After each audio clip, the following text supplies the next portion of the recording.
गुरुर्ब्रह्मा गुरुर्विष्णू गुरुर्देवो महेश्वरा गुरुर्साक्षात् परब्रह्म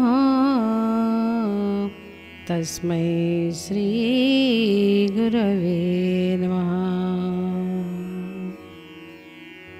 काषाय वस्त्रं करदण्डधारिणं कमण्डलुं पद्मकरेण शङ्खं चक्रं गदाभूषितभूषणाढ्यं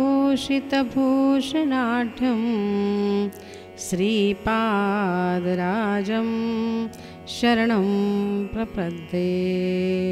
सद्गुरुनाथ महाराज की जय। श्री गुरुदेव दत्त। श्रीपाद श्री वल्लभ चरितामृत अध्याय 17वा। या अध्याय पठणाने सिद्ध पुरुषांचे आशीर्वाद लाभतात। श्री नामानंदांचे दर्शन। मी कुरुगड्डीला जात असताना मार्गात एक स्त्री केस मोकळे सोडून विचित्र हास्य करीत माझ्याजवळ आली। तिची मनस्थिती बरोबर नसल्याने ती काहीतरी अस्पष्टपणे ओरडत होती। ती माझ्याजवळ येताच मला तिची अत्यंत भीती वाटून माझे हातपाय थरथर कापू लागले। तिच्या मागोमाग हातात काठी घेऊन 2 क्रूर बलिष्ठ पुरुष येत होते। त्या स्त्रीने माझ्या पायावर डोके ठेवून तिचे त्या 2 राकट पुरुषांपासून रक्षण करण्याची विनंती केली। ते दृश्य पाहून माझा चेहरा पांढरा पडला। माझ्यासारखा घरदारापासून दूर आणि परप्रांतात असलेला ब्राह्मण त्या स्त्रीचे रक्षण कसे करू शकणार होता? त्यावेळी माझ्या तोंडून अचानकपणे उद्गार निघाले, हे माते, तुला घाबरण्याचे मुळीच कारण नाही। या दुष्ट दुराचारी लोकांपासून श्रीपाद श्री वल्लभ तुझे नक्कीच रक्षण करतील। तू निर्भयतेने उठून उभी राहा। त्या स्त्रीच्या मागे आलेले पुरुष माझ्याकडे आश्चर्याने पाहत होते। त्या 2 बलशाली पुरुषांच्या तुलनेत माझी शरीरयष्टी अगदीच किरकोळ होती। तरी माझे धैर्य आणि दृढतेने उच्चारलेले आश्वासन ऐकून ते आश्चर्यचकित झाले। ते म्हणाले, हे ब्राह्मणा, आम्ही या दुराचारी स्त्रीला मारण्यासाठी आलो आहोत। तू जर मध्ये पडलास तर तुलासुद्धा मारून टाकू। तू चांगल्या बोलाने आमच्या मार्गातून दूर हो। त्या दुष्टांचे हे वक्तव्य ऐकून माझ्यात एका अद्भुत शक्तीचा संचार झाला आणि मी म्हणालो, अरे ब्राह्मण कुळात जन्म घेऊन निर्लज्जपणे गायीचा वध करून गोमांस भक्षण करून मदिरापान करणाऱ्या तुमच्यासारख्या दुर्जनांना माझ्या ब्राह्मणाचा आणि या निरपराध स्त्रीचा वध करणे काहीच कठीण नाही। मी पुढे येणाऱ्या सर्व परिस्थितीत सामोरे जाण्यास तयार होतो। मी पुढे त्यांना म्हणालो, तुम्ही या स्त्रीचा वध केल्यास तात्काळ कुष्ठरोगाने ग्रस्त व्हाल। सर्व रोगांमध्ये हा अत्यंत भयंकर असा रोग आहे। त्याला तुम्ही स्वतः आपल्या कर्मांनी आमंत्रण देत आहात याची मला कीव येते। मी हे सारे तुमच्या हितासाठी सांगत आहे। माझे हे वक्तव्य ऐकून ते आपले सारे धाडस हरवून अगदी निस्तेज झाले। मी सांगितलेली त्यांच्याबद्दलची विधाने खरी असल्याने माझी भविष्यवाणी नक्कीच खरी होईल असा त्यांना दृढ विश्वास वाटला। त्यांनी आपल्या चुका मान्य केल्या।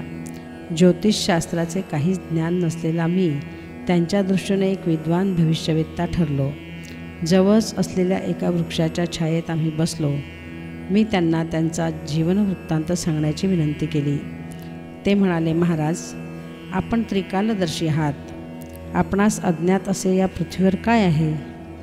आपण विचारले म्हणून सांगतो। आम्ही दोघे सख्खे बंधू। आमचा जन्म ब्राह्मण कुळात झाला, परंतु ब्राह्मणत्व आम्ही पूर्णपणे विसरून गेलो आणि भ्रष्ट झालो। गायीचे मांस खाण्यास आम्हास आनंद वाटे, त्यातच मदिरापानाचे भयंकर व्यसन आम्हास जडले। या सर्व दुर्गुणांचा व्यभिचारी वर्तनाने कहरच झाला। या सर्व दुराचारांमुळे आम्ही दुरात्मा झालो। समोरील टेकडीवर पद्मासन घालून बसलेल्या या स्त्रीस पाहून आमच्या मनात वाईट विचार आले, परंतु तिने स्पष्ट नकार दिल्याने आमचा अभिमान दुखावला व आम्ही रागाने तिच्या मागे निघालो। परंतु आमच्या सुदैवाने आपणासारख्या महान पुरुषांच्या दर्शनाचा लाभ झाला। तेव्हा मी म्हणालो, बाबांनो, काय चांगले काय वाईट आहे याचा निर्णय करणारी सत्सद विवेकबुद्धी देवाने मानवाला दिली आहे। चांगल्या मार्गाने आपण गेल्यास चांगली फळे मिळतील, वाईट मार्गाने गेल्यास वाईट अनुभव येणार, यात शंकाच नाही। ही स्त्री सदाचारी असल्याने तिने तुमचे म्हणणे मान्य केले नाही. तुमची दृष्टी दोषपूर्ण असल्याने तुम्हाला ती स्त्री दुराचारिणी वाटली. तुम्ही तिच्याकडे वाईट भावनेने गेला होता, परंतु आता तुम्हास आपल्या वाईट कर्मांचा पश्चात्ताप होतो आहे. तुमची पापे परमेश्वर क्षमा करेल किंवा नाही हे मी सांगू शकत नाही. एक शुभवार्ता मात्र सांगतो. त्रैलोक्याचे आराध्य दैवत असलेले त्रिमूर्ती स्वरूप असणारे श्री दत्तप्रभू सध्या मानव रूपात श्रीपाद श्रीवल्लभ या नावाने कुरुगड्डी या गावी वास्तव्यास आहे. त्यांचे दिव्य चरण तुमचा उद्धार करतील. त्यांच्या अनेक दिव्य लीला मी ऐकल्या आहेत. ती स्त्री म्हणाली, आपण माझे या दुष्ट पापी लोकांपासून रक्षण केलेत. आपण मला पित्या समान आहात. मी एक उच्च ब्राह्मण कुळात जन्मले. अगदी लहान वयातच माझा विवाह झाला. माझे दुर्भाग्य असे की माझा पती अतिशय छळ करीत असे. मी मात्र त्याची मनोभावे सेवा करीत असे. तो माझ्यावर नको ते दोषारोपण करीत असे, ज्यामुळे मला अत्यंत मानसिक पीडा होई. त्याचे आईवडील मोठी माणसे त्यास समजवण्याचा खूप प्रयत्न करीत होते, परंतु तो कोणाचेच ऐकत नसे. हे सांगताना तिच्या डोळ्यातून घळघळ अश्रू वाहू लागले. थोड्या वेळाने तिने स्वतःच सावरून घेतले व पुढे सांगू लागली, आमच्या गावात एक मांत्रिक आला होता. त्याला ज्योतिषशास्त्राचे चांगले ज्ञान होते. त्याला माझ्या सासू सासऱ्यांनी बोलावून घेतले. त्याने माझी कुंडली मांडून चित्रविचित्र पूजा अर्चा करून म्हणाला, ही नीच जातीची स्त्री आहे. तिच्या हातून अनेक अमंगल कार्य घडली आहेत. त्यामुळेच तिच्या पतीस नपुंसकत्व प्राप्त झाले. तिला घरातून बाहेर काढल्यावर तुमचे सारे गृहदोष नाहीसे होतील व माझ्या पूजा अर्चा फलित होतील. तिचा पतीसुद्धा चांगला सशक्त होईल. नंतर तुम्ही त्याचा विवाह दुसऱ्या कन्येबरोबर लावून द्यावा. त्यांना यथाकाली संतती प्राप्त होईल. त्या ज्योतिषाच्या सांगण्यावर दृढविश्वास ठेवून माझ्या सासू सासऱ्यांनी मला घरातून घालवून दिले. त्यांनी केलेल्या छळामुळे मी अत्यंत त्रासून गेले होते. मला काहीच मार्ग नसल्याने मी माहेरी जाण्यास निघाले, परंतु तेवढ्यात तो मांत्रिक आला आणि त्याने मला अडवले व वाईट नजरेने माझ्याकडे पाहू लागला. मला त्याच्या डोळ्यात दुष्ट वासनेचे ज्वलंत अंगारे दिसले. मी अत्यंत क्रोधायमान झाले. माझ्या शरीरात भद्रकालीची शक्ती प्रगट झाली होती. मी जवळच पडलेला एक मोठा दगड उचलला आणि त्या मांत्रिकाच्या शिरावर मारला. त्या भयंकर माराने मांत्रिकाचे डोके फुटून तो तात्काळ मृत्युमुखी पडला. माझ्या शीलरक्षणासाठी मला दुसरा मार्ग नसल्याने मी तो दगड मारला होता, परंतु दुर्दैवाने माझ्या हातून एका ब्राह्मणाची हत्या झाली होती. माझे मन अत्यंत अशांत झाले होते. काय करावे, कोठे जावे ते कळतच नव्हते. मी माहेरी जाण्याचा विचार केला, परंतु तिथे जाण्याने माझ्या समस्यांचे समाधान होणार नव्हते. माझ्या आईवडिलांनी प्रेमाने माझा सांभाळ केला असता, परंतु माझे बंधू, वहिनी, भावजई माझ्याशी चांगले वागतील याची खात्री नव्हती. मांत्रिकाने मला दिलेला त्रास कोणाला सांगणार होते. मांत्रिकाची केलेली हत्या गावातील सर्व लोकांनी पाहिली होती. अशा बातम्या आगीप्रमाणे चोहीकडे पटकन पसरतात. त्या आवारातच एक औदुंबराचे झाड होते. हे झाड दत्तप्रभूंना अत्यंत प्रिय असल्याचे मी ऐकले होते.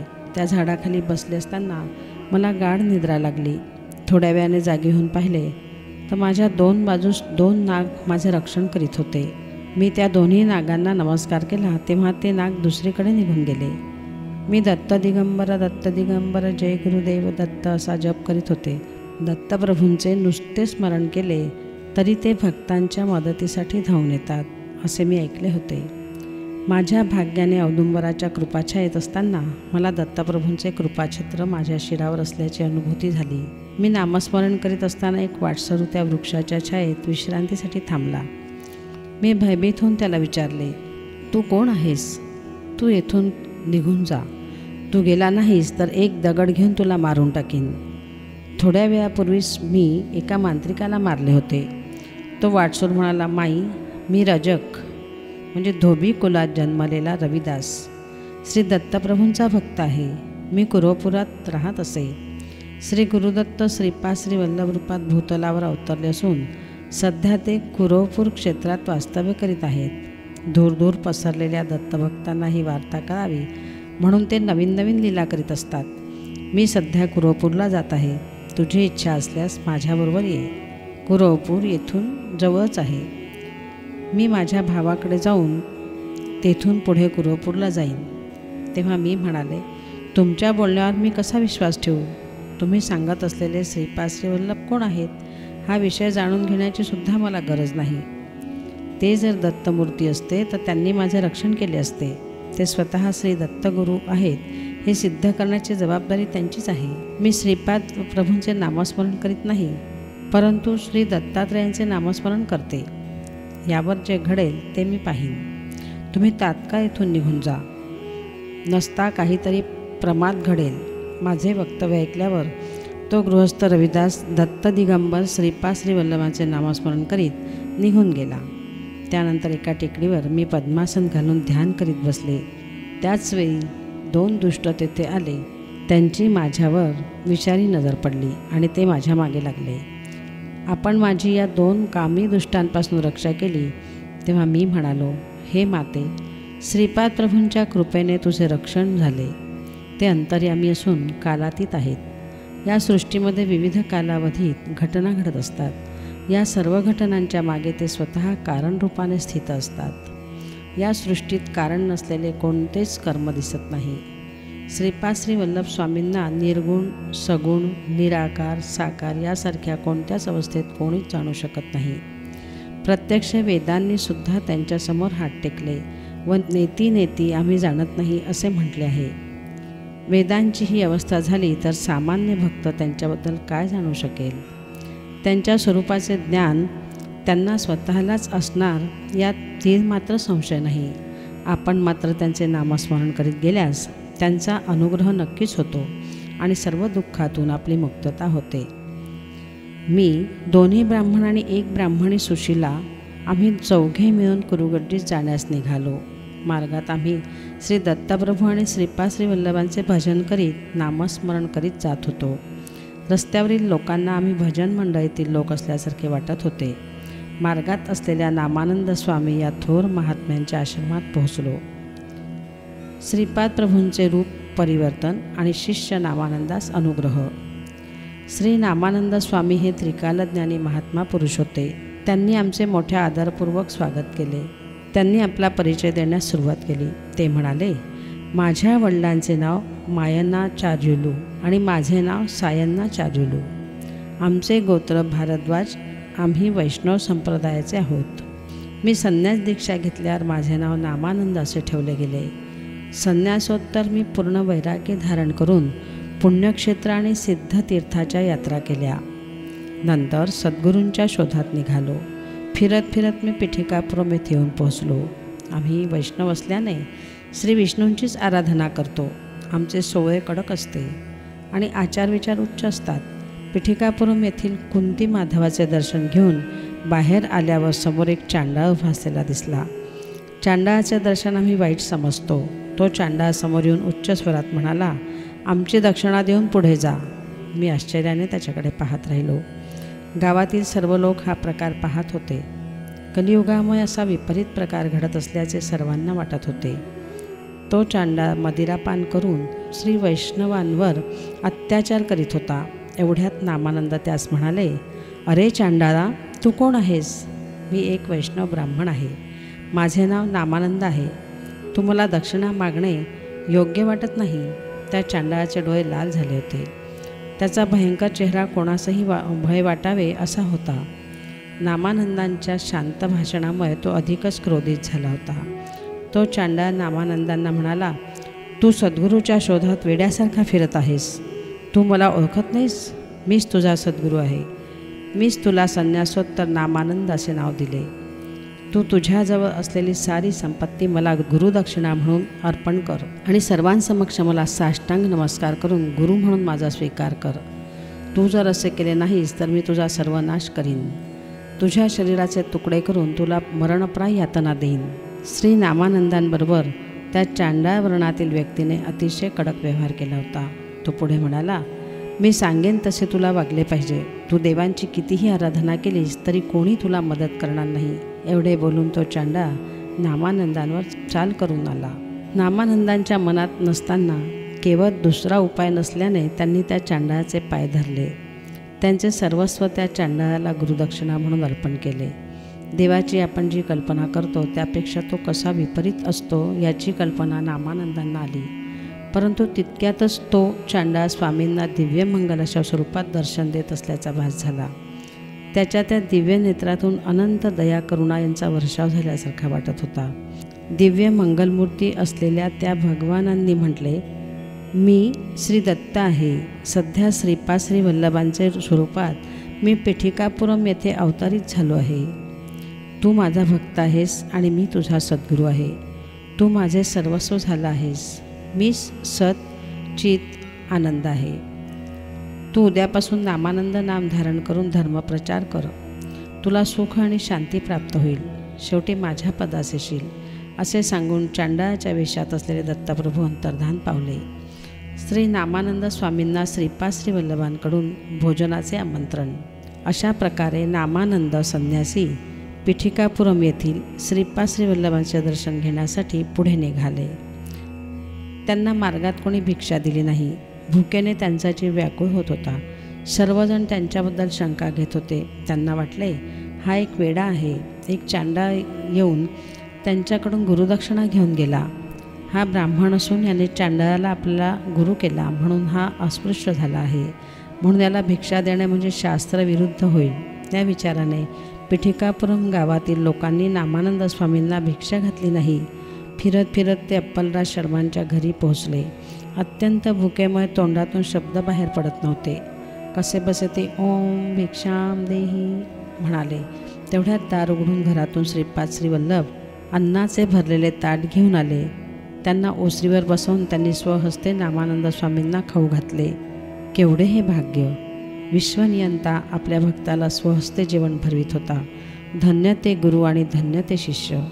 जेवण झाल्यावर त्या अनंत शक्ती स्वरूप अशा विधात्याने आपला हात नामानंदाच्या शिरावर ठेवला आणि आशीर्वाद दिला. तुला सर्व सिद्धी प्राप्त होतील. कशासाठीही तुला हात पसरावा लागणार नाही. तू कोठेही असलास तरी मी तुझ्याबरोबर अदृश्य रूपाने असेन. मी डोळ्यांच्या पापणीप्रमाणे तुझे रक्षण करीन. असे आशीर्वाद आणि अभयवचन दिले. त्या दिवसापासून धर्मप्रसारासाठी संन्यासी होऊन नामानंद भ्रमण करीत होते. अदृश्यपणे श्रीपाद प्रभूंचा दिव्य हस्त स्वामींचे रक्षण करीत असे. अशा प्रकारे स्वामींनी आम्हास त्यांच्या आश्रमात स्वतःबद्दलची संपूर्ण माहिती सांगितली. 4 प्रकारचे जीवनमुक्त प्राणी. नामानंद स्वामींच्या आश्रमात सर्व शिष्य बसलेले असताना एका शिष्याने गुरूंना प्रश्न विचारला, स्वामी, श्री दत्तांची आराधना केल्याने शीघ्र मोक्षप्राप्ती होते. यासाठी काही साधना मंत्र विधाने आहेत का? माझ्या शंकेचे समाधान करून मला कृतार्थ करावे. त्यावर प्रसन्न चित्ताने श्री स्वामी म्हणाले, हे पुत्र, वासना त्याग म्हणजेच मोक्ष आहे. शरीर पतनानंतरच मोक्ष मिळतो असा नियम नाही. शरीर प्रारब्धानुसार शरीराला विविध अनुभव येत असतात. ज्या सत्पुरुषांचा जीवात्मा मुक्त अवस्थेत असतो त्यांना जीवनमुक्त असे म्हणतात. आपल्या इष्टदेवतेच्या सतत सान्निध्यात राहणे याला सालोक्य मुक्ती असे म्हणतात. या अवस्थेत साधक इष्टदेवतांच्या लोकात राहतो. यापेक्षा अधिक पुण्यवान भक्तांना इष्टदेवतांच्या समीप राहण्याचे भाग्य लाभते. त्याला सामिप्य मुक्ती असे म्हणतात. त्यापेक्षा विशेष पुण्य करणाऱ्या भक्तांना इष्टदेवतांचे स्वरूप प्राप्त होते. त्याला सारूप्य मुक्ती असे नामाभिमान आहे. यापेक्षा उच्च स्थिती प्राप्त झाली म्हणजे भक्त इष्टदेवतांच्या चैतन्यातच एकरूप होऊन जातो. या अवस्थेस सायुज्य मुक्ती असे म्हणतात. या आध्यात्मिक चिंतनात दत्तभक्त इहलोकी राहूनच सालोक्य मुक्तीचा अनुभव घेत असतात. ते शरीराने प्रारब्धाचे भोगत असले तरी मनाने ते श्री दत्तप्रभूंच्या चरणांशी सतत निमग्न असतात. त्यांना सदैव श्री दत्तप्रभूंचेच ध्यान असते. सृष्टी, धर्म आणि सूक्ष्म सृष्टीतही कालचक्र हे चालूच असते. सृष्टीचा चिद्विलास अंतदृष्टीने पाहून दत्तभक्त आनंदाने विभोर होतो. स्वार्थरहित योग्याच्या दिव्य शक्तीने विश्वकल्याण होत असते. त्यात त्यांचा निस्वार्थीपणा दिसून येतो. याप्रमाणे हा योगी इहलोकी आपले कल्याण करून सामिप्य मुक्ती प्राप्त करून घेतो. असा भक्त श्री दत्तप्रभूंच्या दिव्य लीला अंतदृष्टीने पाहून त्यांचे मनन चिंतन करून सालोक्य मुक्तीपेक्षा श्रेष्ठत्व प्राप्त करून सर्वोच्च आनंद प्राप्त करून घेतो. जीव शरीर बंधनात असताना त्याला अनेक वासना इच्छा आपल्या बंधनात ठेवतात. परंतु जेव्हा त्याला मुक्त अवस्थेचे ज्ञान होते तेव्हा त्याला खूपच हलके हलके वाटते. याप्रमाणे इच्छा वासनारहित लघुजीव आनंदात रममाण असतात. सायुज्य मुक्तीचा लाभ झालेल्या दत्तभक्तांमध्ये श्री दत्तलीला यथेच्छ मात्रेने प्रगट होतात. या भक्तांना आणखी काही प्राप्त करून घ्यावे अशी इच्छाच नसते. श्री दत्तप्रभूंचे दर्शन, स्पर्श, संभाषण आणि अनुग्रह प्राप्त झालेल्या भक्तांना त्यांचे सतत रक्षण मिळत असते. इहलोकात किंवा परलोकात प्राप्त होणारे महद्ऐश्वर्य श्रीपाद श्री वल्लभ स्वामीच देतात. मानव विविध देवतांना वेगवेगळ्या स्वरूपात भजतात. हे सर्व देव श्रीपाद प्रभूंचेच दिव्य अंश असतात. त्या देवतांकडून श्रीपाद श्री वल्लभ त्या भक्तांना अनुग्रह देतात. श्री दत्त आराधनेची विशेषता. यावर मी म्हणालो, आपण विविध रूपात असलेल्या देवांची पूजा अर्चा करावी का श्रीपाद श्री वल्लभांची आराधना करावी? देव श्रीपाद श्री वल्लभांपेक्षा वेगळे आहेत? याबद्दल आपण कृपा करून विश्लेषण करून सांगावे. यावर नामानंद म्हणाले, एका मुलीचा विवाह होऊन ती आपल्या सासरी गेली. काही महिन्यानंतर त्या मुलीचे मोठे भाऊ तिला भेटायला गेले. मुलीची सासू म्हणाली, तुमची बहीण आमच्या घरी विविध प्रकारच्या चोऱ्या करते. दूध, दही, लोणी, तूप ती चोरून खाते. एखादी चोरी मी सहन केली असती, परंतु इतक्या चोऱ्या? त्यावर त्या बहिणीचा भाऊ तिला म्हणाला, ताई, तू चोरी करणे सोडून दे. तू केवळ दूध घेत जा, म्हणजे तुझी सासू रागावणार नाही. दुधात सर्व काही असते. याप्रमाणे एकट्या श्री दत्ताची आराधना केल्यास सर्व काही मिळते. लोक आपल्या आवडीप्रमाणे वेगवेगळ्या देवांची आराधना करतात. शिवाची पूजा केल्याने विष्णू प्रसन्न होत नाहीत, तसेच विष्णूंच्या पूजेने शिव प्रसन्न होत नाही. सगुण आणि साकार देवांची पूजा केल्याने भक्तांच्या कर्माप्रमाणे फळ मिळते. अनेक जन्मातील केलेल्या पापपुण्याचे फळ क्षीण स्थितीत असेल तर पुण्य महाविशेषमध्ये जमा होते. त्यावेळी श्री दत्तप्रभूंची भक्ती प्राप्त होते. अशा भक्ताला सर्वसिद्धी प्राप्त होतात. ब्रह्मदेवाने लिहिलेल्या प्रारब्धास कोणी बदलू शकत नाहीत, परंतु श्री दत्तप्रभूंच्या भक्तांच्या बाबतीत मात्र श्री दत्त ब्रह्मदेवाला आदेश देऊ शकतात. जीवाच्या शारीरिक, मानसिक, आध्यात्मिक स्थितीला श्री विष्णू कारणीभूत असतात. कच्च्या अवस्थेत असताना महायोग शक्तीने जीवात प्रवेश केल्यास शरीर, मन, बुद्धी या शक्तीस सांभाळू शकत नाहीत आणि अग्निज्वालेचा दाह झाल्यासारखे वाटते.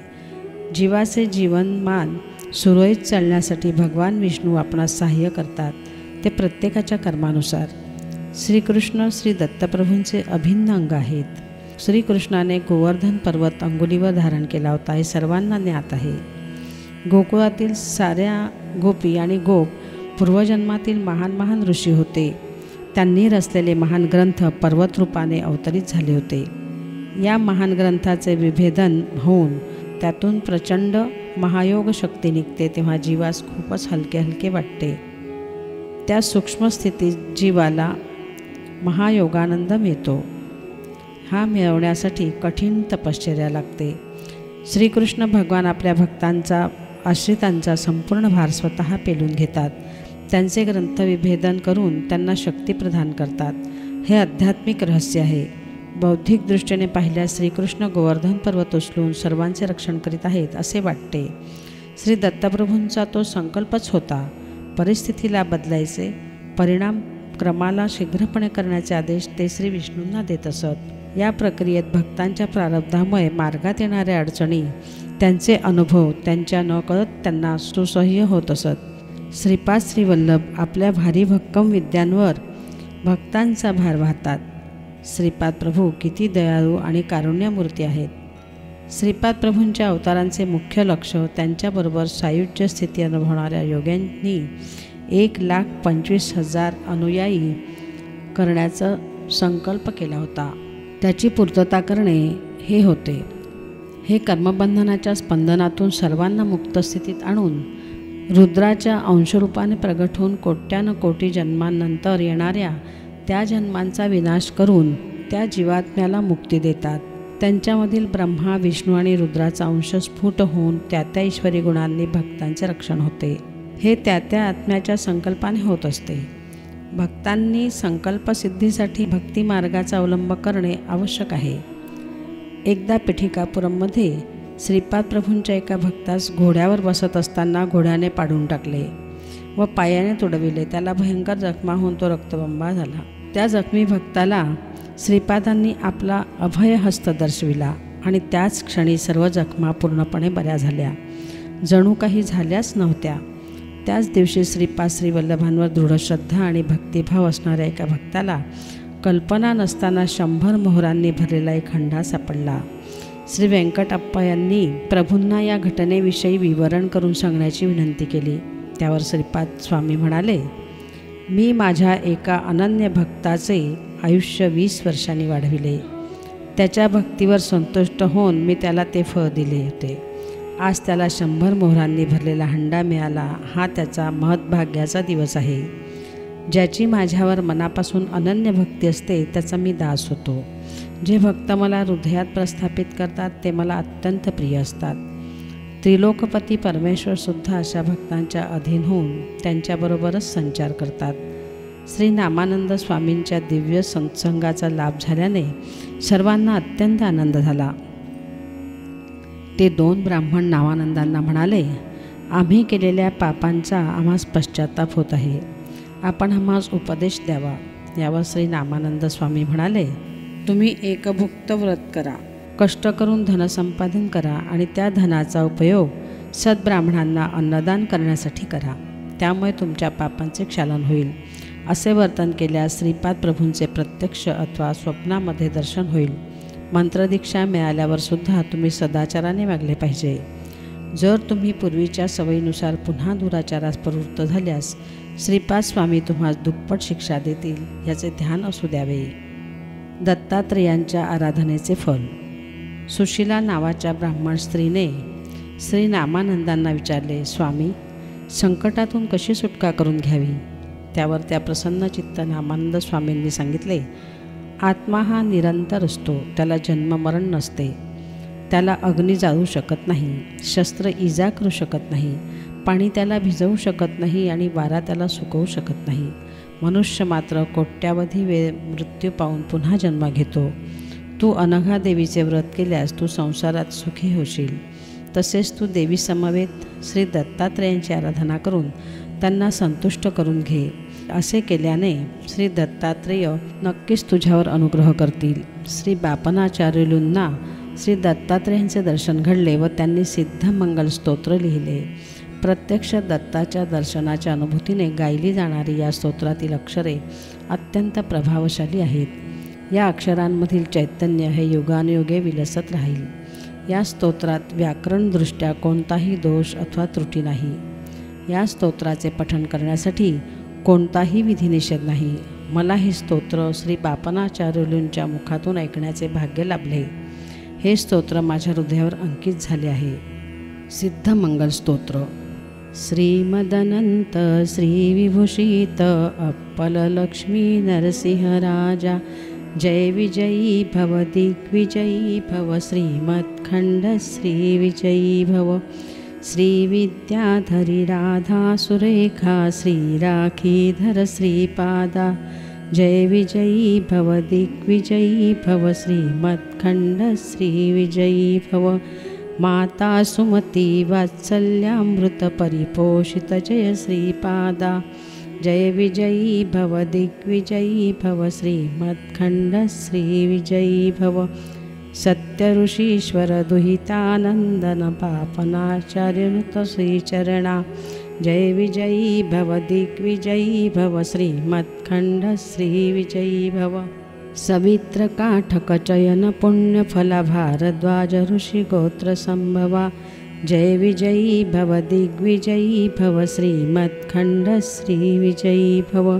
दौचोपाती देवलक्ष्मी गणसंख्या बोधित श्रीचरणा, जय विजयी भव दिग्विजयी भव, श्रीमत्खंड श्री विजयी भव.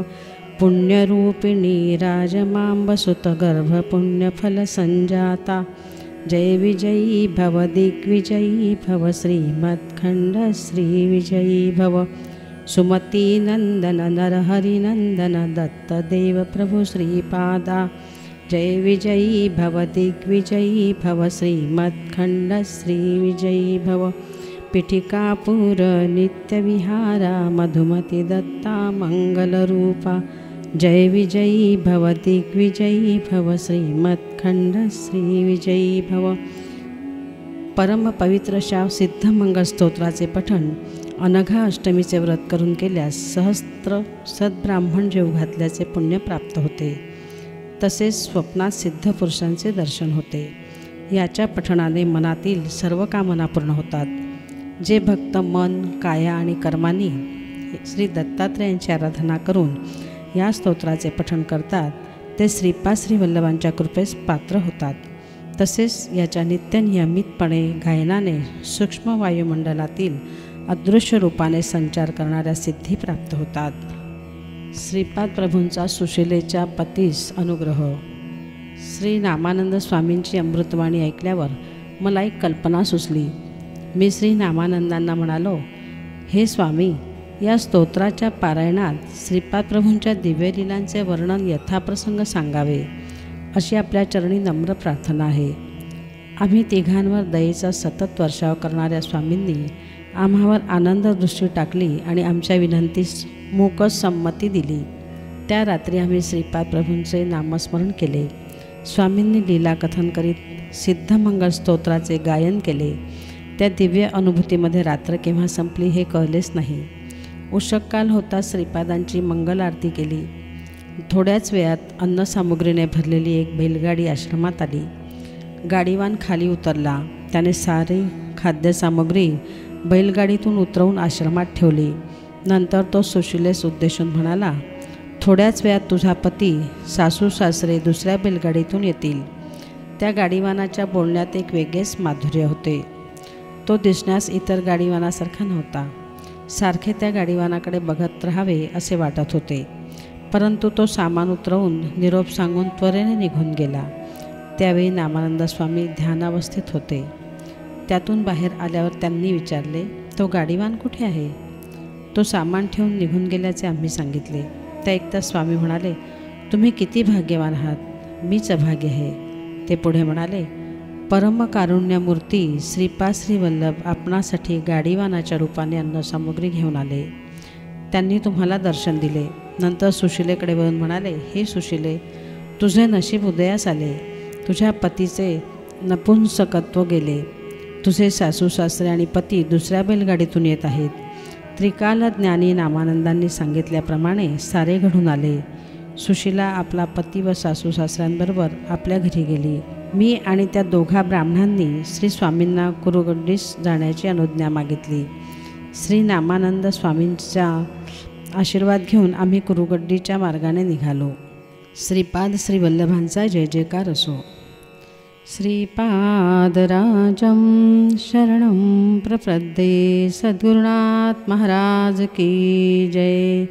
श्री गुरुदेव दत्त।